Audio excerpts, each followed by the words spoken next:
To expect more from other people and our leaders and our starters.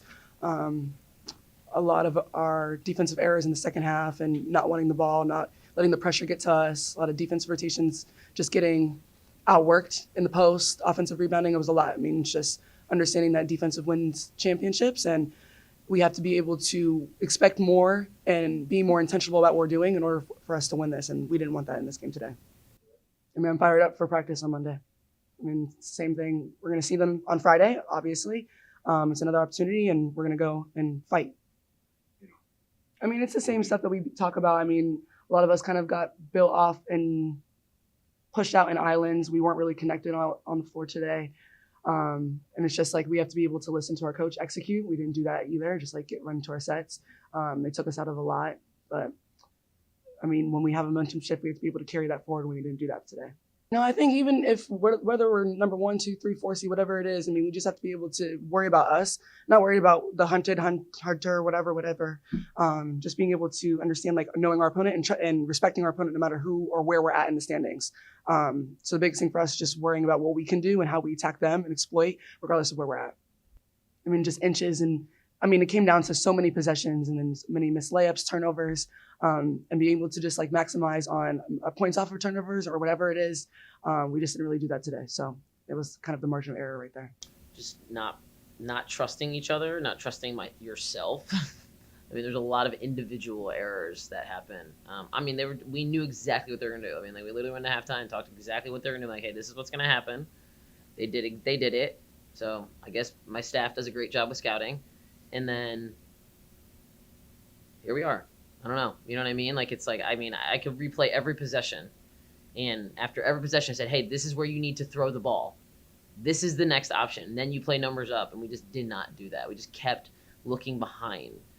We kept getting trapped from behind.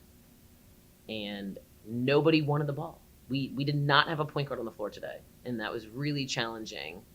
And usually we do things by committee, and Perri had to damn near play a heroic game. I mean, she had to do everything for us today. Like, she guarded the 1, she guarded the 5, she guarded the 2, 3, 4. She brought the ball up for us. She inbounded. You know what I mean? Like, she was in every important position, and nobody else rallied around her. It was Perri playing against Harvard today. So I really like our chances when I have 5 players on the court playing on Friday. So that is the way of the loss, and how easily do you feel that is correctable for Friday? Yeah, I mean, definitely correctable. I mean, it's just one of those, like, this team is not like a dwelling team. Like, we don't, like, really roll over mistakes. That was a little bit in the beginning of the year when we, like, were trying to figure out our thing. But, I mean, like, I replay Penn, replay Cornell, and we've always responded the next game, right? So it's like, to me, it's not about – I'm not even worried about next weekend. I'm just frustrated with today still. And they should be. Like, I said that to them. I'm like, nobody deserves to have tears in this locker room because we did it to ourselves. Like, if we came out and we just played our hearts out, and we did everything we could with whatever we could, and we messed up, but we, like, also tried hard, and Harvard just made more shots, and we could shake their hands on the day and say, hey, you played better than us today. They just outplayed us. They didn't play, you know what I mean? Like, I don't know. It was just, we just didn't want it the way that we needed to want this game. And it's unfortunate because it's like, you're home, sellout crowd, you have the community behind you, and it's like, it is what it is at that point, but we just didn't trust each other in the hardest moments when in all the games we've won, they've just really trusted each other, trusted the system. So I'm not worried about it repeating. It's really hard to sit with this right now.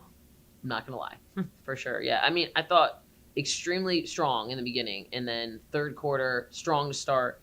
And it was very similar to when at their place, just the huddle started, like, there's more pointing, there's more not getting the play call and then executing. Like, we just lingered too much. And our communication was more, I don't know, talking at each other, not talking with each other. And even in huddles, I would ask them or tell them, hey, this is what we're doing. We come out, we just wouldn't do board to court things. So, you know, to me, communication's 2 things, right? It's verbal and it's nonverbal. And we just weren't communicating great in either one of those ways in the second half. And it was just, again, it was fear. We went to fear, right? So it's like you have to choose in that moment, or it's like, am I going to do the hard thing? Or am I going to do the easy thing? And the easy thing is to play in fear. And we did that today. A lot of things. I mean, I just said, I'm like, it wasn't good enough. Like, I get it. Like, I'm not one for senior day. I've said that every year. I love our seniors. I love them more than many people do in their lives. Trust me, they're 2 extremely important people to me. But Susie didn't play well today. She fouled out, played 17 minutes. We needed her on the court. Perri played amazing today. But lost her head in the end of the game. You know, to me, it's like their leadership and legacy on this program is one thing, but today it wasn't good enough. And I've never lied to them. So I'm like, I just told them it wasn't good enough today. And, you know, you got to get ready to go turn this around and play them on Friday. Bottom line. Well, that's the thing, like, Nikki, it's a great question. I'm glad you brought that back up. Like, you know, it's like Riley only wants to play well when she's shooting well. Like, both ends. And I'm like, okay, well, like, you're just getting, like, worked on defense right now. But, like, you need her on the court at the same time because Mia's losing her mind, right? And so Maria's not playing well. So it's just like, okay, you guys aren't realizing, we try to help them understand that there's a domino effect with your actions on the court. So it's like, Riley, if you decide not to play defense that possession, you put Perri in a bad spot, and now she's helping, right? Now she has to go down the other end. And, like, so I think for us, it's like identity-wise is like, I want it to be like we're this tethered together team. That's what I want our identity to be. Are we that like 80% of the time? Yes. But, like, to me, 80% ain't good enough. So I'm like, the 20% is always the hardest percent to get left, right? Like that 20% to 100 is always the hardest percent. And that's where we're stuck again. We always get stuck in this 20% of trying to figure out who we are when our backs are against the wall. I know who we are when it's 70s and sunny. I can tell you that. We're a tenacious defensive team. We're going to pressure you for 40 minutes, right? We're going to run fast. We're really going to execute in the half court. We've got a lot of different weapons. We're going to run you around. That's what we do. But tonight, that wasn't this team. So that 20% got in the way again, which has been the story of our program in the last few years. And, you know, last year we had a Kitty Henderson who was just so freaking tough that she would just will her way to beat Washington. She would will her way to beat Princeton. She would will her way, right? And then, like, you know, we played against another great superstar last year in Harmony Turner. There's no superstars in our league right now. I've said this so many times. There are stars in the growth process, but, like, Riley's not a superstar yet. Carly White's not a superstar yet. You know what I mean? Like, and you pick any other team. Ashley Tia's not a superstar yet. I don't know. You know, to me, it's like your stars need to shine the brightest in postseason. So, like, that's the challenge right now is, like, can somebody join Perri? Because Perri is a star right now, but, like, I think we all know this. Your guards are your superstars. They have the ball in their hands the most, right? Riley's the leading scorer in the league. And I'm going on a tangent right now, but, like, that's our identity. Is like, do you want to own that? And that's up to them. Right. No, absolutely not. Not worried at all. I'm just frustrated in this moment, honestly, with how we played, how we responded or lack thereof. It was reaction, not respond, right? And we've been talking a lot about that with our team. But this team, what I know from a player like Riley Weiss is she does not repeat the same mistake twice. So whatever she was challenged with, she will fix by Friday. I am confident in that. And I'm confident we will win. And I'm confident we will go to the championship game and win that too. This team is meant to do the next thing, and we just have to believe that we can do it, but we have to stay together. The minute we don't do that, that's when you see something like tonight happen, right? But that's every team. Like, that's college sports. That's sports, right? So it's like, you know, what team can be mentally tough and think with their gut the most? And that's the team I want to bring to Ithaca.